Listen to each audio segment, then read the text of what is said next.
C'est un lieu reposant. C'est un lieu paradisiaque. C'est un lieu confortable.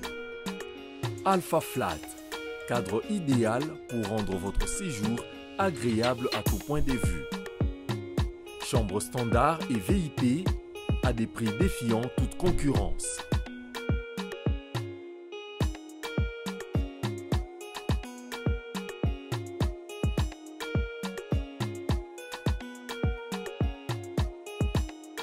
Nous sommes situés au numéro 3 de l'avenue de la Montagne, non loin de la maison communale d'Engaliema.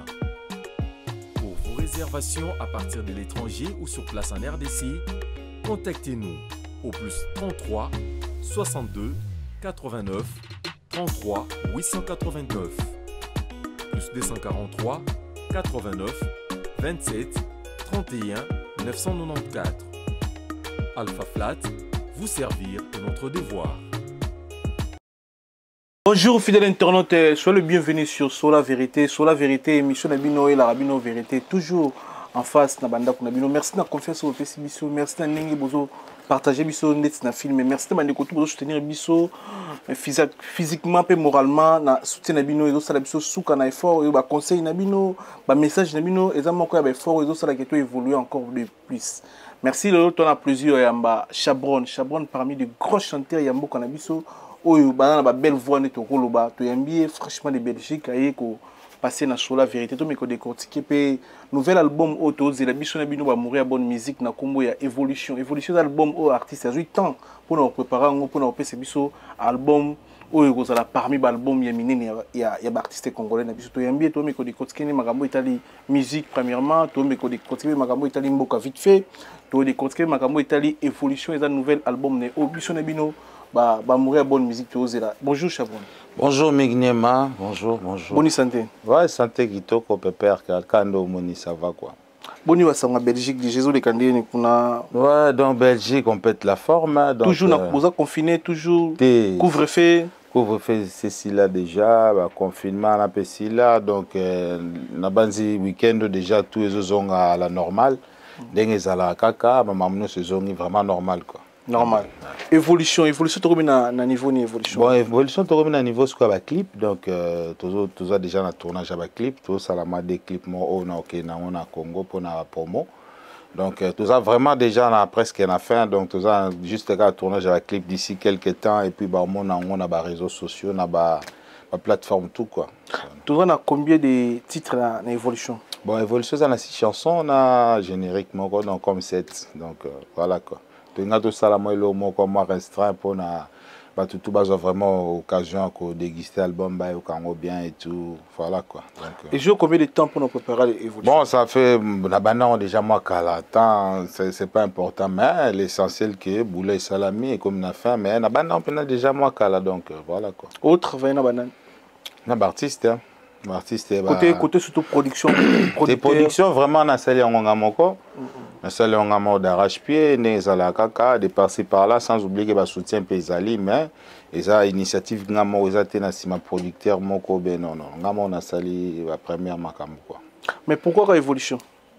Bon, natalaki par rapport à ngamo évolution par rapport à art nanga, évolution par rapport à la composition, par rapport à la mélodie et puis évolution zaka tena pona ngaka donc ils évolution par message moko donc tout na domaine tout ça là faut qu'il y ait une évolution quoi d'évolution na makamno sur la mentalité na ba mémoire na makambe belé faut évoluer tout tika kaka ko bazarder na blo moi ezangati na obeblo amiki beni donc faut vision donc tant on évoluer on émerger puis voilà quoi. Tous les styles ni nakati parce que le lopé pour tout la vérité musique ezana ba style belé na sima na bino o bino vivre to ba style ezala na ko banda kala ba nesi ba afro congo na sima na bino ezala na ko banda kala so ko na évoluer to découvrir ni ka rumba ka te vraiment ngana za bon na blo belé donc ça vaut pas la peine de mettre la charrue avant le bœuf mais voilà que bientôt bon on a vraiment ba ligne tout que rumba ezali ba R&B ezali mo folk ezali générique ezali ba slow ezali donc il y a un peu de tout quoi voilà ba feat bon feat bena pour l'instant la salle en kaka na fille moko marocaine toyembani nzembo moko eza wana donc et puis featuring na ba instrumentiste ba plata solo ba beti ba ngwabi mayo jaune ba beti ba héritier basse ba ngwanzo matra ba Cédric Mobunga donc ba Crisis aussi donc petit nanga Paul basse ba beti vraiment kitoko gogi basse musala vraiment salame bien ba Cédric percussion Seda ba Costa Pinto donc Pito Fundu donc musala vraiment salame bien ba fait nanga patient pour Sangi la paix donc vraiment musala salame bien. L'animation, le but c'est générique. Animation, Kene Zawana, tout ça, Roi des Hommes, et Wabora, et puis Massamoko, Azana Bruxelles, Kuna, Roi Banzako, Wazara, pas Bill Clinton. Ah, Roi Banzako. Roi, et puis tout bosser, quoi. Ah, ça vraiment bien. Nakati, il y a évolution, est-ce que tu as pensé mon retour quand ça. Parce que le pour la vérité, on a un thème vraiment qu'on a fait beaucoup. Est-ce que vous avez un titre c'est biso promettre biso na bande ko ba na biso na mukuna lelo ke non nzembo na soboyo ke ngo donc na la musique beaucoup. Bon na ngaki na la musaye par rapport à nzembo na moko na ngaki na reprendre ki nzembo na moko beaucoup laka. Ya ya ya ya ya ya ya ya ya ya ya ya la la solo na yebi ah mokili ngoyo ya zambe makanzi kasi na mokili yango batabita batala la kati donc nzembo wana na bige batu bayoki bayebi yango donc na reprenaki yango et puis voilà quoi. Et lo to titre dans zani beaucoup laka voilà bana vivre ba ozelango mais est-ce que travaille déjà yo mono bando ça la évolution na ba propre moyen na le musique est sur facilité na ba plateforme promotion zo assurer bisoni parce que le lot la vérité bana vivre ba ozelabino ba ozelabino ba chabron bozé belé pour tout temps ba comment ba tenir sauter ba ozelabino en fait ba ozelabino na terrain parce que terrain le za indonde tout monde bata wenge bazo boaka bata latino bazo waka mais bana vivre on dirait bona ba réserve trop bona ba réserve ba projet parce que évolution en auto les oya mais aux autres promettre bango pe évolution ya miser la promotion et aux aïlo comme ba baroyo partout parce que papa même bazaki star mo azara biso ba congolais té azana ba tutina ba mbandaka ba obligé ba évolution o nzembo kitoko embeli biso ya beaucoup la raison na kati papa oui ba azana pour ba yo congo est-ce que aux préparer déjà bien pour la promotion et l'album Nabiso? Ouais, normalement oui, parce que moi temps donc on a vu mais non c'est ça maka donc il n'a pas à pas outil dans studio, ça l'enregistrement après voilà continuité et puis la suite c'est quoi? Donc tout s'est préparé mouké na domaine wana et puis dans une grande équipe vraiment ya makambo ya staff nanga quoi équipe nezali pour na ko promouvoir album wana et puis pour na ba promotion. Donc, bientôt, on va décliper avec Obima dans Zanakin pour la promo PKK, donc tout ça déjà pour parler côté wana.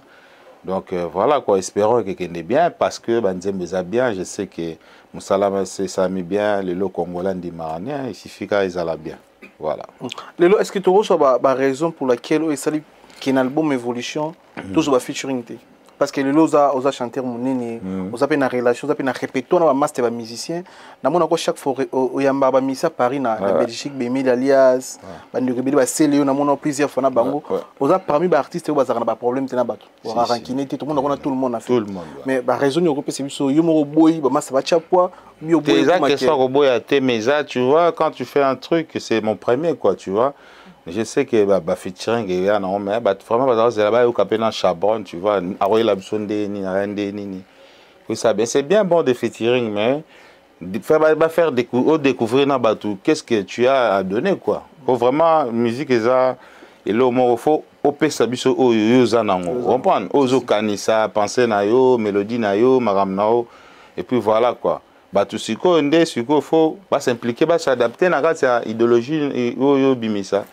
Donc voilà, il faut donc c'est ça que je veux dire mais pour la featuring donc ba featuring ils en ont belé mais nous avons visé dans les manzé moi on avait nanga roi marquis mais bon azanaki na habité soazongi déjà na tuna ki singa zankin na habité soazongi mais na obenga na numéro na normalement nzembo na déjà tout banda déjà programmation nango Donc, nous avons besoin de tout pas ça une idée et puis voilà, soit pas participation et ça l'a bien. Voilà. Mais des beaucoup ça pour Nzim.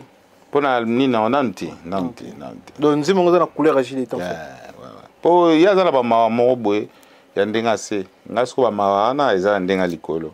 Donc ce que ça moi c'est besoin bien mawase ma likolo, ça va donner quoi donc voilà. Na kanisa qui tourne gâté, na mekana na vie na ngaji d'été et ça la fait bien quoi. Mais na solinete. Évolution aux alaka na quinto aux vision pe Kinshasa. Mais n'importe que na okende kin. Ils ont qu'est-ce que ça une promotion to events orchestre. Bon, tu vois pour le premier pas pour un premier temps na kena no Congo ko présenter bango ba projet nanga. Et puis le reste ça viendra, tu vois. Donc ça fait un moment peu que na ke Congo il faut koma rotala des voisins moyens des tu vois. Et puis voilà, mais pour les gens qui ont orchestre, soi-disant, mais on a déjà la maman, ça, ok, moi, groupe, et accompagner, moi, tant que lui solo. Et puis voilà, quoi. Voilà, c'est la évolution album Nabiso. Ma beaucoup de format. Tu as encore l'année ou bien l'année prochaine? Si, année. Et au tika na plateforme ni na chaîne. La plateforme ni ça. Pas na YouTube, on a comboni na YouTube. Na YouTube, na Chabron le Maha, dans la casquette rouge. Nous avons invité les s'abonner vraiment à Chabron le Maha, na Facebook, YouTube, page officielle, TikTok, dans Instagram, tout Chabron le Maha. Donc voilà quoi. Donc Bokende, bon mon a œuvre que ndeko na bino azosala, bo soutenir quoi voilà.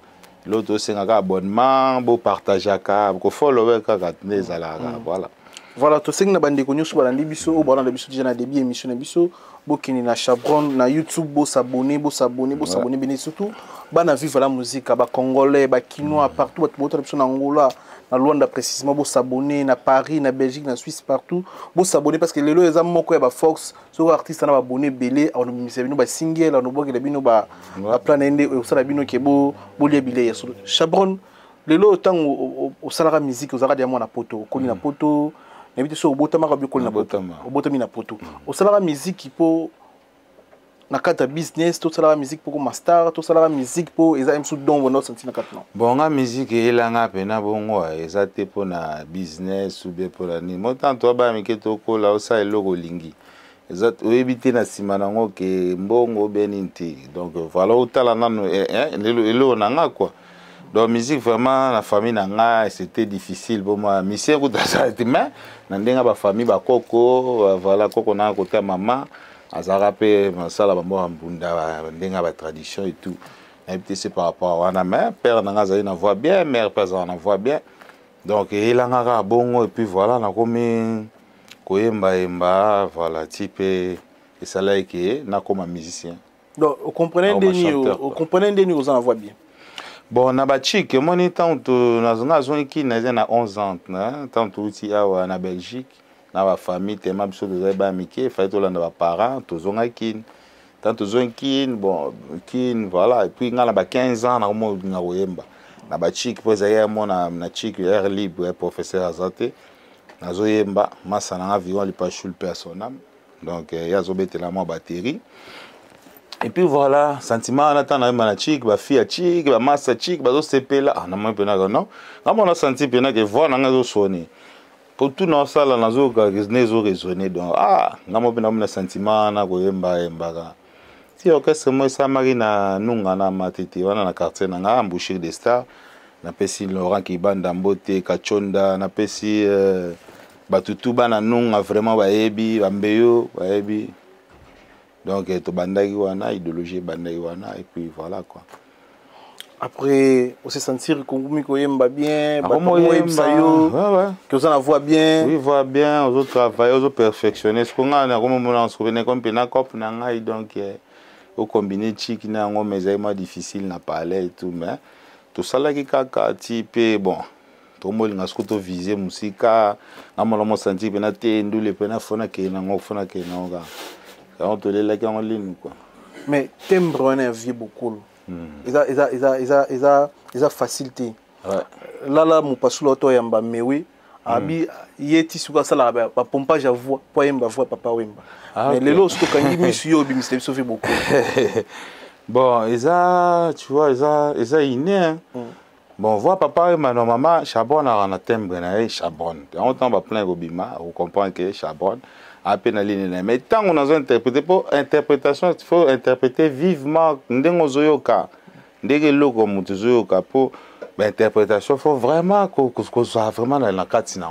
Ce qu'on a interprété à papa, na kota ka vraiment na katina. Pour nous 8 ans trop naïe, tout travailler trop naïe, na yoki, na yebi, ba technique naïe. Donc, donc obligatoirement, na commis donc na koti na katina, na koti pina na katia papa wemba. On m'a dit quand il so mona ah neti papa wemba, neti papa wemba. Mais si on a bien dit mususu, on a bien timbre mususu. Et c'est Togo, moi il y avait beaucoup na timbre, il y avait beaucoup de explications.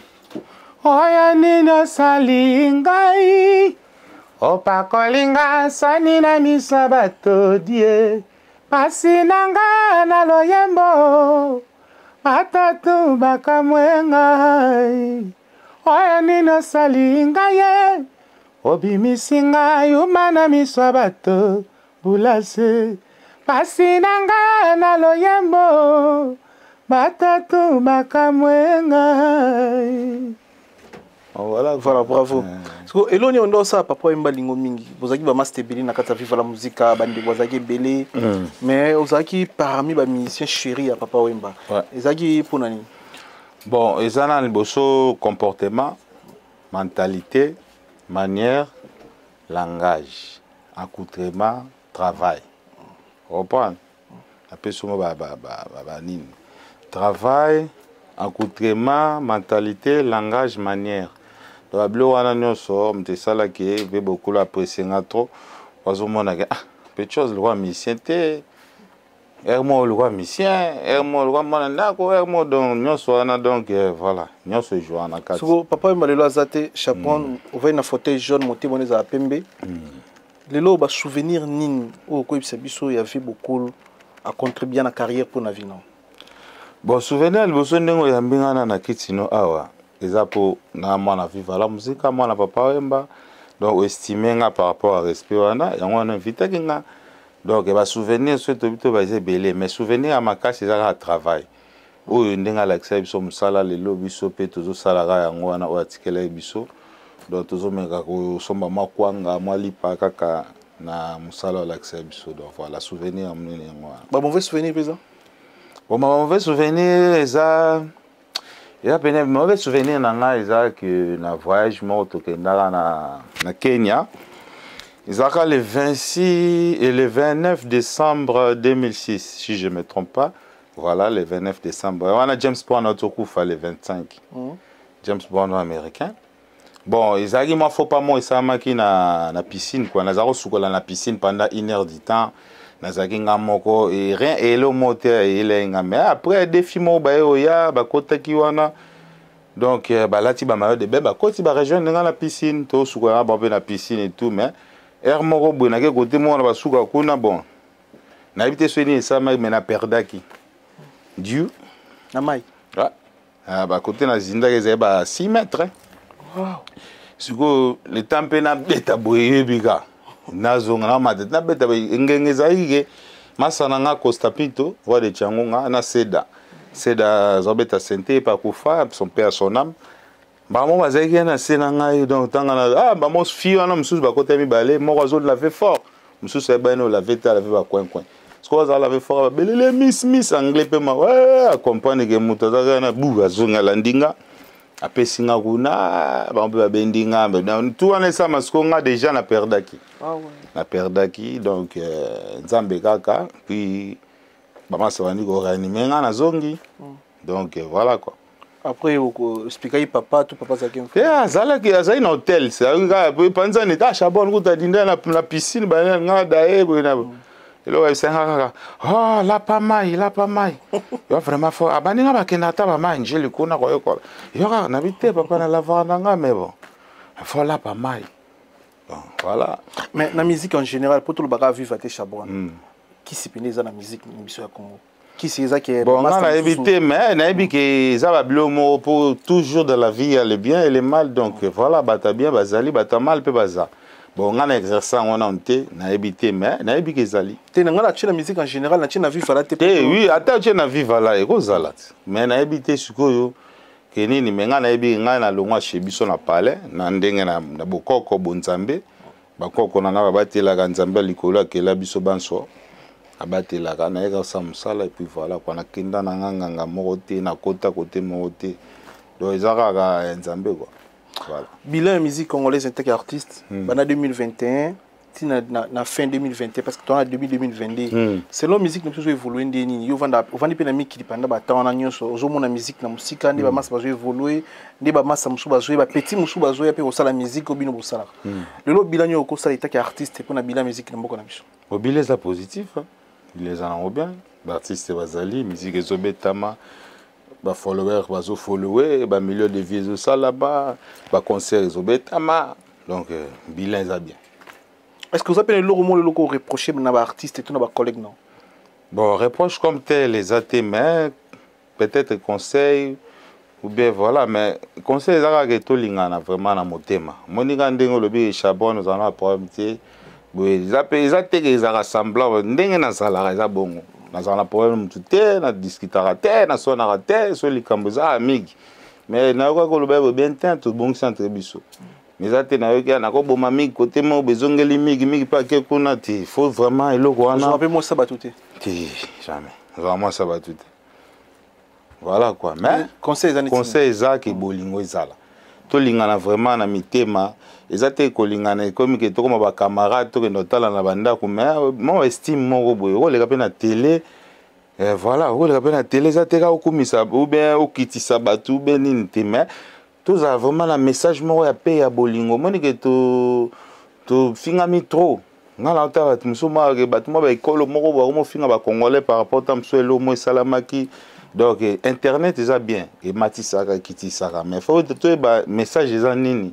Va te kan internet pour mono lobby après voilà lobby commis lobby commis kuti vraiment nga ezaka ka remarque vraiment to linga na motema neti na bizo ndiko na nga na salo photo linga na poto laksa bato na libanda ke to za fort on pas me congolais ka so to sangani ka to mona ba artiste msusu ba américain ba ko na ba za ko za pena ba guerre froide na ba mais isengi ka mo ndula mona mai ba za wana bazo mo bazo chape bazo bina donc bazo collaborer bien ambiance et le exemple sont ngona au moins la peine ndule mo ekiti watana be chabon pe ba ni monsieur mtumsomo ke ndula ekiti watana be tam ça bombe ngana bina temo na bina nzemune c'est faux na kuzo bina no to bina banzemune ba boîte na ko ta be boîte na be bate mais que oui na bini tu vois ils ont une musique congolaise ça bien.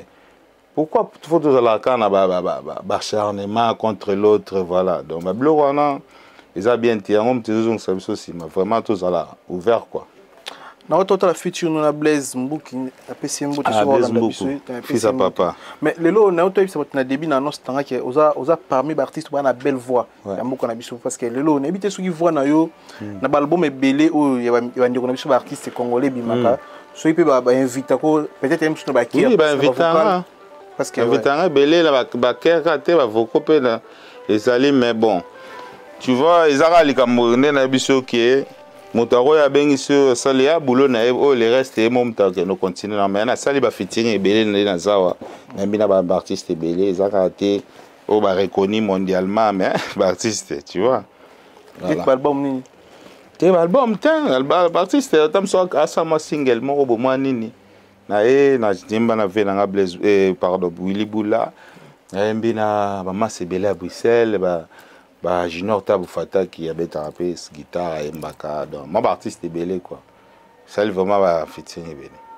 évolution est à premier album à vie non ouais première non c'est non c'est trompé tout ça on a na âge nous ça l'album là âge ni précis c'est tout nos âge vous mais tu peux pas marquer ça important ça dépend kaka ko bandango bandi tana 100 ans te problème tu so moi toi là de bagage là ngai fabriquer coup d'attirer âge d'anniversaire oui mais âge ça non âge donc moi pour me poser là des chavans ça est petit boya toi ça revient na c'est Na janvier na toko sa 41 quoi. Ah ouais, 41 dans le premier album on a 41. C'est moi retard té. T'es retard par rapport à quoi? Musicalement parlant. Fais ndo good pour le ban. Et retard. Bon quand c'est album nous c'est bimana ka bazali na 20 ans 30 ans non? Voilà, ils ont retard par rapport à l'autre. Je vais nous se ressusciter dans la parce que énergie il en a 20 ans on dirait dans sous le écoli. Ah ouais. Mon musique est ça ndé monté na tam sousuma. Mon ndenge na 20 ans. Na siko ils ont démonté, na perfectionné sous. A travaillé tellement na kéri ba sagesse ba maïla ndule sous makasi. Donc ils ont démonté mon tam sur 20 ans na roya boy pour na mba fona ba sentir ah ya pour ba ka na yemba. Mais lelo na oyemba sous ndenge wana te na oyemba na ndemo na technique, tu vois. Donc voilà. Lelo imagine to kozwa ya vivre la musique lelo na Europe lelo pe tout le monde a ba soirée ça la marathon tout le canal Saint-Valentin le mois prochain toi na mois de la femme mais vivre la musique à El Paris bon on dirait besoin na boyo qualité pour ça la biso plaisir na ba na vivre ba la biso ba na Europe que non soirée moi organisation et ça la ma peut-être même surtout PC président Chiri to muchachi nombote to kokutana wana bana vivre pour ça on dirait belé pa soirée moi ya vivre la musique vraiment babilo wana faut organisation moi salama nga betana déjà on va ndule nga mais na cadre de image pe avait beaucoup donc baluka nga par rapport que ba senti pe que la musique to betela bon tout mais oh ezaka initiative ya obenga groupe mo ma vivre la musique oui to beta déjà to kendaki na Lyon to betaki na Suisse. Tu veux na vivre la musique à cause des gars Vestino, Fanfa Personam, Luciana, donc tout ça qui n'a bango papa na mettre Gims, Gapote Juna Janana, tout ça qui n'a bango tu veux na Lyon, tu veux na Suisse, voilà. Mais soyez pas producteur bazali, pourquoi pas équipe ezali, tu kangama, tu répéter, tu bêtis. Zara ke batunde, promoteur ya masolo bazala et puis voilà quoi. Voilà, va promoter évolution n'est pas la paix à qui n'est aucun non bien. Bah tu me album, mais album on est comité. Bon, voilà ce qu'il faut, bah on est bah pourquoi pas commis, pour faire promotion, tu vois. C'est ça on est aussi pour une évolution. Pour une évolution. Promotion mutu na yembela kinzembu. Moi charbon non bimis album te hein, non bimis album te on yo le bio dans la retate, attends. Faut attendre ça l'autre pour l'autre là bimisaki yo pose à mutema duku non. Faut attendre ah non c'est le moment voilà on le fait hein. Donc côté la promotion je t'assure vraiment que affection kamba ko tunazana kina nzem na album kakayo au papa manazana kini mais na celle en promotion na kini betama tiba koto voilà quoi.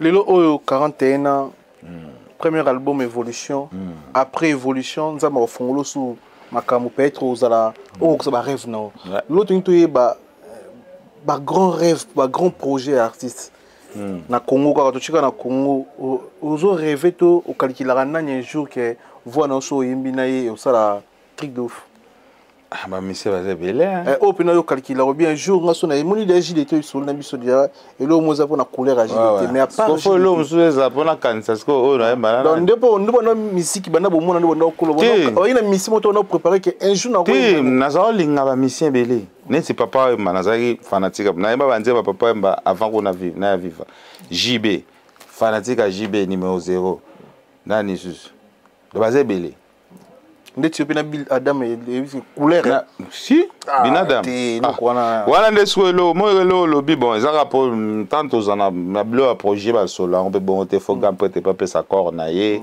et puis voilà quoi mais déjà voix na JB non te veyebi estimera petit naie matanga ba produire ma sepeli sanga pour na JB donc voilà va venir na biso beaucoup de respect souvé donc voilà bo ba misa di banda pe rêve za la terre.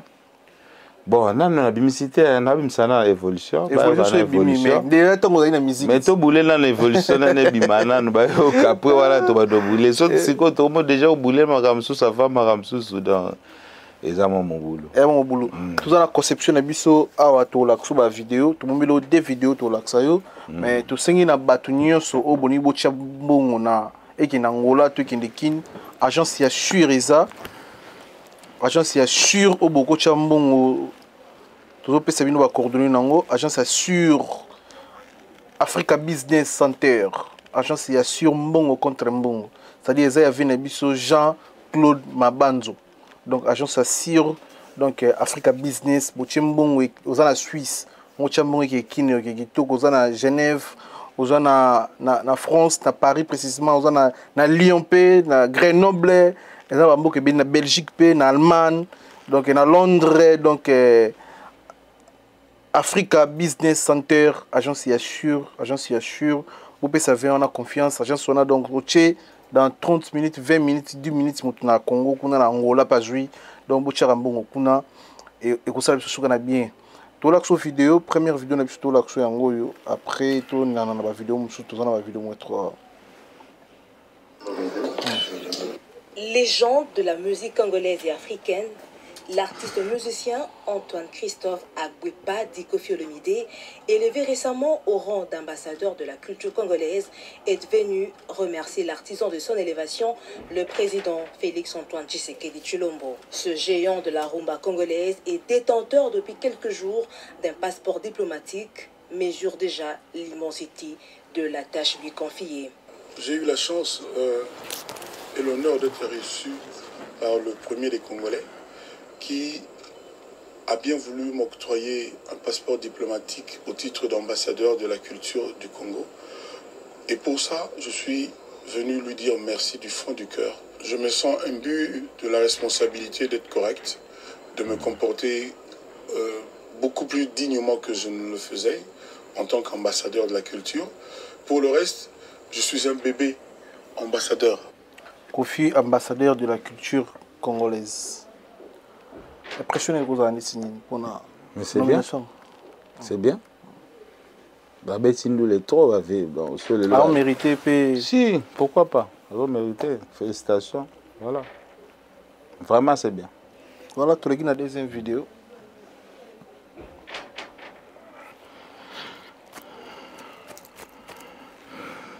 Un ambassadeur culturel, il faut à la moto, il y a un conflictuel, il y a expliquer.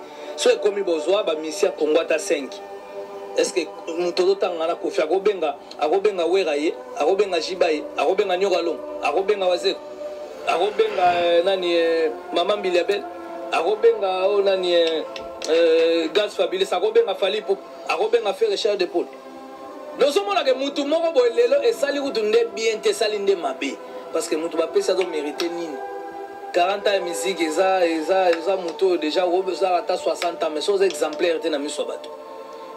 Qui dit que tu as pesini, tu as un problème, à soigner ça, à soigner ça, à botter la musique, à orchestre, na pour le mato, tu as un musicien. Ce qui pour le mato, par exemple, tu as un Cindy.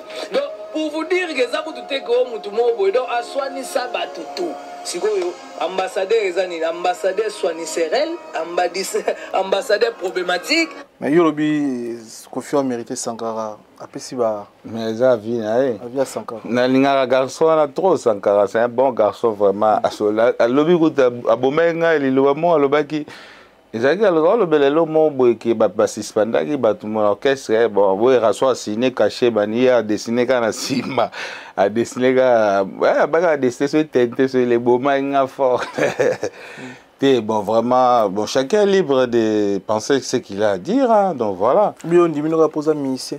Te nandimika te pona mission na monique bon ba avec Kofi ba sali pe trop na ma musique malgré aza moto akoza na kokoso aza koza na mabe biso tout za na mabe mais bon. Voilà, le chef n'a jamais tort, le chef n'est jamais en retard. Ce Mokonzambo ka Monique non, après ça, il sait que bien Monique voilà. Ce Mokonzambo a déjà dit bon on a chabron non ça. Toro féliciter kakati mais et ça vraiment na mono normal mais oh tout ni pour la Sankara. Il biga Sankara, c'est la kaka moi ça moi bien ko ka epe ko seka voilà mais ils ont idée naïe bon on les a raté tu vois mais en tant qu'artiste ils ont la catégorie de mission faut pas méritant selon bon catégorie de mission mérité kaka donc au moins ni cadeau ndeto fandi boye tozana Jimmy Chimanga zawana tona Popol Mpasula zawana yoza mignema tamsusu Popol Mpasula za lo moi okaba donc d'office akokabela miga akokabela Jimmy Chimanga akokabela na sentiment oyo ye eza te faut osala eloko moko omérité ebi ke président pako babon père mobo atonga basapato na coin wana umeli asata ba 40 ans na kotonga pani te to seba bakopesa be passeport diplomatique eza eloko te eza kaka dos oyo ekoyela ye elie mais eza nango te ke eza na catégorie nini faut bato nini te po cadeau ekipaka nango te ozala moto aliboma mpe bapesa mpe président opesa na cadre cadeau te bon nazoloba mérite oui mais nazoba eza lokola cadeau bongo bambula nyonso wana présidence akomona bango te ya lokola cadeau kaka te yokanga eza obligatoire te akoloba mpe bo savo beti musique na Congo bo papa abeta musique nde na Congo asala nini te na Congo est-ce que bapesaka passeport diplomatique. Donc ça dépend monique au pays mayena makambo susu au pays de kala lelo nde to mona ngo danger passeport diplomatique pour to mona ke ebani na Dadju Maître Gims mais est-ce que ba mission ba liboso wana pourquoi pas attendre kala wana ba passeport diplomatique donc ça le roi moi le mois sika mais un passeport diplomatique c'est bien bon ils ont rapport à déplacer dans voyage tu vois ils ont rapport à ils ont te ba pays so bo mengote ils ont pour nous déplacer na problème te. Voilà. Papa Mbazara non? C'est papa Mbazara non? Na évité. Mais père n'a pas non. Papa Botinga. Azana passeport diplomatique. Azaki diplomate, azaki colonel, asala na Mobutu, ordre national du Léopard. Do Chabon balilonso. Babi. Donc voilà, maman le bébé goutiate. Bino pe bozana passeport rouge c'est. Mais oui, bah frère n'a pas mususu, mbinga biso de ba miki. Biso ba miki, je pense pas que batem biso pe ba temps Zaïre donc lelo na ba loi, lelo na lobby. Je sais pas comment c'est passé qui mais nga za moi mke mena yebike père passeport diplomatique n'a pas là. Bah ordre national du Léopard liboso pas là. Donc voilà. Donc dès qu'on fait on va dire distant bi ba zongo ba ni ba zongo makam tout tranquille. Te na ebitende c'est pas ça maso ya zongo ke ba distant ba zongo. Mais il va bien sur ces disons pas comme ambassadrice. Voilà. Poto yi bana ba député ba zongo aso papa na ba. Voilà, je sais pas. Wana ma Congo to ebité soki kofi pe ba ni ba zongo. Mais to into ba o sala biso témoignage moko nde o tambula na papa Wemba. Obitela biso histoire mo na grandeur à papa Wemba mboko bondo ke na ye soit événement mo papa Wemba sala etikalo na mutu o lelo o mona mise monter na salon ko zani. Bon, ma comparaison na mission. Non, ils ont comparaison te. Moi makamusu bino muzana papa biso zara na été. Lelo oyebisanga miki. Lelo ndeti onga na tikana ngo ya papa tisiko na mona nanu mise kongo bonga na lobana yanga. Loba. Onga na yebi papa Wemba sala tisiko na mise congolais mona na mona sala ngote. Kobeta ça y concerne Japon si je me trompe pas. Ba noir bazala tika ba japonais na kata sana ite so yi. Mais to beta ko na Gand, to beta na papa Wemba na Belgique ya na Gand. Na Gand na 2002. Mais na biso que salle mobilisation taille ba noir ba role ka 10. Donc salle mobilisation ka mindele. Mais au point na ko to pona le bara pe na mindele nga mo na beta ba festival na ba Hollande ba Breda. Ba image ezali na ba YouTube na nga bani. Na sala 32000 mindele. Izate pona TV na lo baba tu ba ebi ba balanda nga na ba réseaux sociaux ba monaka. Au point. Donc qui dit qui au moni papa, au moni moi donc voilà quoi. Mais pona lo ba ke papa Mbelo na tikala na eka ka façon na tu vois genre mutu pour biso do benga président par 31 do benga papa do zela kwa papa kana palin au moins qui leader ou qui nini asana na mama te papa to sola na boui mais la lande même mission ma samsa bien na zabeta bon pona pas ko tanga ba kombo abi place na zabeta ou pona comme ata pas président za na 2 ans mon passe passe pona na pesa ta président mbote biso so blo wana mo papa Mbazai na ngote papa manalia na ye na uti palais abenga te foyas lo moshenga na epe na ton na kuti alali na no ba 10h le temps la muka abenga Chabon va déjeuner à tout mère à celle biso mani pito to lera na ye to lera na papa mbato mela na ye o sola na pati no pezo la livre mo wana OK pose livre motel ko mais ça peut ba mbongo so posa mwana mo moyibi oyiba mais tellement les éducation na hôtel bon et pas sur les peuple c'est livre na pas là makambo elaka asali a libérer pour que na mais c'est ça donc humanisme on a papa Wemba le on est vraiment ba mission on a sena ba no tout à l'heure photo lingana mo papa Mbazaki a mutu azape na mabe na e azape na malamu na mais ayebaki kozala na bato encore pour chez nous orgueil qui est papa Wemba papa Wemba Boko sola pété. Boko sola pété. Mais bata moko bi wana bisoté tam surtout kuta monté. Faut bata moko bakala te oka faire la esprit. Je peux savoir pas moi ta robeta mbata ndé to wa kaka bo mwana. Mais biso moto to ko pemene papa aussi mbépé boui pe bandi aussi mbépé boui. Et ça le l'autre. Au mo belo mo bité la créer kaka na sina longole ka mo lo mo za na honte ka pona simba ka papa emba. Simbika mo oh merci. Au point. Normal. Non, ça est trop simple. Trop simple. Abenga Rabino. Abenga papa emba ke une émission à Caribou. Abena mo ka téléphone beaucoup. Quand peut-être. Nazo kende une émission talanga pelande la bête ba forme wana banini. Nabia papa na totala. Na chepe Caribou. Si pe ba. Ta si selenga na benga mais moi rappeler nga. Landinga. On me peine na boaka ki rayon na bisa papa danger bête ko tu donne il faut na ko tu te na le ki bo wana bête ke do ma solo mo bon on va faire ça mutu mo boy nanga moto solan tout sauf rien to za pe boy to passer pe journée to bête ma solo orchestre to bête ba délire ka ba délire mais raison ni no go c'est biso lelo longo a vivre la musique dans longo te longo a vivre la musique so sala ndeno déplacer kaka na za na ki na mouvement na moni que non bon na makamnanga na botama pe koto faut tu vois na matamo comme que non bon faut na beta na chita sima na que na récupérer ma solo et puis voilà donc on monte dans les familles et tout bon voilà na beta on a visé il y a vivre tout parce que ma solo il parle que on ba Maroc papa njili ouais mais na nzela Maroc ndeni c'est vrai mutu bon te mettez na bon voilà les anzela kaka mais bon c'est pas pour dénigrer les autres mais façon de dire faut se renseigner bien yo muta médiat te bi to yo kaka muta che ipare ti lelo na za na ba billet na na uta na ngo ezali ti lelo na bomba na matala njili na kitine to sala rascal na Rabat na zui vol Bruxelles les mêmes jours. Ouais. So, au cause na papa ou bien bon, surprenant pour na cause te na surprenant kai. Normalement, tu zaki na écoute va serrer ça la ta moi un mois na que sous ba répétition te na la la makamnanga et tout. Bon, mais il y a utemi qui l'a yé. Zaki toi na concert mo vendredi un peu na zo vol. Il y a comme le roi mardi. Na comme le mercredi na palais. Comme le mercredi, à ce soir, il y a c'est un long orchestre, ça l'album, il y a la kinde zalaka, te, la kinde, tu as massa mo peut te répéter na palais, mais moi studio mo pas massa mo bo travailler kaka ko sape mo mayele ndenge zalaka. Mama sam super mouvement to zalana bango, mo pe moi mon appel na kenda, ba onde ba me marasko kuna. Autant comme tu mais moi fait beaucoup la tangela comme quand tu n'as ni m't'a ça qui ngats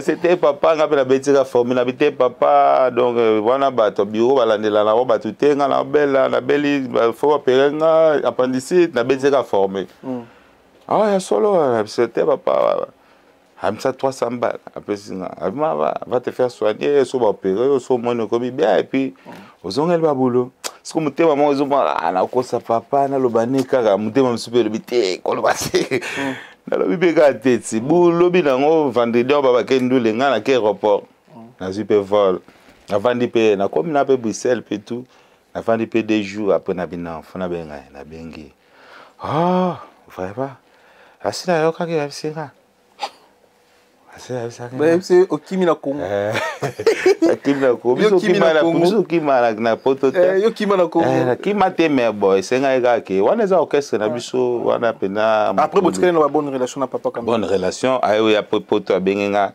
to embine na bon garçon motema ezabetanga lokola nyongo non papa mbamuta ente amuta ente obengani molili ya poni na ya mwinda azui décision c'est mokolo ya enga mokolo Nzambe apemaka nzembo wana benga bite papa parce que tu comprends na ninga musique c'est galinga kyoka malinga mais aina no aina posa papa aina posa vona apesa ba conseil belé abenga bite ya koyemba mama sano ba beti ba bord moi bien lakini alingi pe ocha voir ba nini abenga na 400 na Paris na ya pe na chepe ba boulot et puis na songi na Bruxelles Ouais. Am nae pe manakimia. Que son âme repose.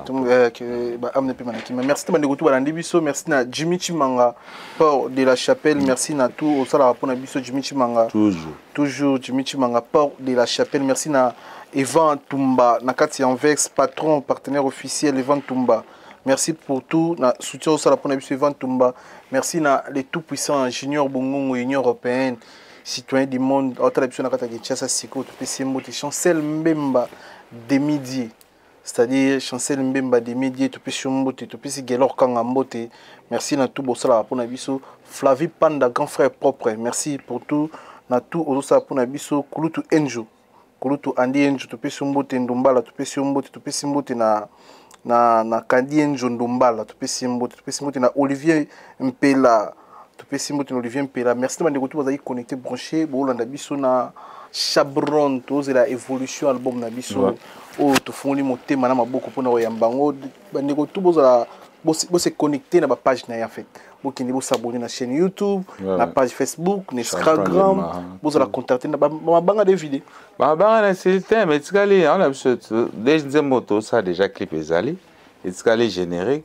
Aussi sa animation na ba check d'aba témoin après tout ça la propre et puis to clore na ma faut Jimmy Chimanga bima on Evan Tumba Jimmy Chimanga Evan Tumba peut mais à sololité Evan Tumba sololité venanga Flavie Panda fabima ouais mais normalement ils allaient très bien on tout bazala mais événement mon pesa le 9 avril à Bruxelles donc ils en a Molenbeek adresse en normalement le prochain jour dans les Capona Nalobela. Mais Bruxelles, Jomo Dango, Hervé Mwanza, donc Baronde, Chiba Sou, Venanga Masunda Apocalypse, donc Baronde Bazama initiative Masolo Ana, donc Glodipina, Thierry Bouddha, les réseaux, donc Glodipina, Kayenga, Basalame Belé, Trésor, Pembele, donc Binotou, Albert Bali, Ange Kaniki. Mais Bata Belgique, mingi ba reprocher que obetara trop na nganda, soit na nganda, soit na bar ole ozora basala minene osala nyonso masana ngai. Wana ezana ka ba congolais balingaka koloba nyonso. Ngana biso na betaka tout, faut vérifier. Ozobeta trop. Na betaka tout. Na betaka o ndengo lobia na nganda, na betaka ba salle, na betaka ba festival, na betaka partout. Ce pour le bina guerre beta na chambre na ngana, na beta. Voilà. Voilà, merci Ezaki plaisir Nabiso Yambaona. Donc c'est samedi le 9. Soirée sera animée par Chabron l'artiste. Donc voilà. Isa bongo Hervé Mwanza Jomo Dango donc Bamonde Bazo organisant au Trésor Mbombo. Isa adresse en wapi. Adresse. Isa na 3 rue vers Verden. Na Molenbeek, rue Verden, na Molenbeek, numéro 3. On est à Bruxelles. Na Bruxelles, oui, juste na Simananga, Kabapembe. Voilà le 9 mars. Le 9 avril. Ah, le 9 avril. Le 9 avril, Jomo Dango, Ben Sibino, Hervé Mwanza, Bangotou, dans Balobibo, Zalana, pour CP là. Non, et ça, c'est un plaisir. C'est une zamasouni, tu as pour tout l'événement. Oui, vraiment. Si on est dans la salle, on est salle, on a une chose. On a une salle, on a un concert bah dimanche faut aller ça le quoi moi ba répétition na tout ça là toi moi place na somo boye to betaka normalement rémunéré boye bo salini zaté pour na acoustique sous-estimant pour ça muké mais au moins muké boye mais poche vimbi tu vois on reprend donc pour les système na so poto ablo tout betaka à part ça par ba festival et les bandes mais la place nous a ba limite tu vois to comme une sous émission to profiter de mon banian c'est ça biso plaisir mon ba remerciement. Natonia na motema soki asala olingaka nga bebe pwelenge mwasi na jali mibali mingi basepelaka na nga bebe kasi nga napona yango yambo ya mibali nyonso na motema na nga sanzara na moima pata Mabele, Yazambe, Maïma bele mo pepe na moto, Pikelamu, Bianzame, Moya kolona esengeli tolona na mabele, Simatabwa kamai, sima mikolo ekola tobuka tolamba bato balia yambo ya kolamba esengali mai pe moto epela donc toke musika te évolution vraiment ba musique eza banzembo bien ezali pourquoi tu vas contacter pour ba dédicace. Bon, bah, dédicace, normalement, on appelle ça numéro de bureau, c'est mieux. 0032 493 35 27 85. 0032 493 35 27 85. Et puis, il y a beaucoup de bureau à Chabon-Lema. On a profité de tout ça. On a remercié pour battu ça. On a une liste. On a vraiment. On a passé maman 20 ans d'amitié mbote, bijou etina, yepete mbelenze mukitoko. Na kokangala motema te, na fungolianga motema polamu, poyata la dege ya bolingo na pesa, na tika na mote, motema soki ezalaka livre, de la fungoli yo tala pe omona. Bapage nyonso ya motema na ngai bakomamu bijou etina yango wana trésor boyao bijou matadi motema JP matadi sans oublier Papi Mutombo dans Placide et business class Loric Matutu de la Belgique, Carlos Pinatel et Carlos Calombo, Muscador, Eddie Chaler, Cardozo Matoko, sans oublier mon vieux Soleil Nganzama, Motema Jeannette Lomboto, et puis Soleil News, Solange Diata, Nabo Sanité, Bijou Kisuka, Dede Mayombe, Emani Kilala, Mikis Miala. Donc merci à toi vraiment pour le passage et tout. FBI Mukungu, Nabo Sanité, Charlie Malembe. Charlie Malembe, hein, le dernier fils de Dovemba, Kito Omaras. Merci.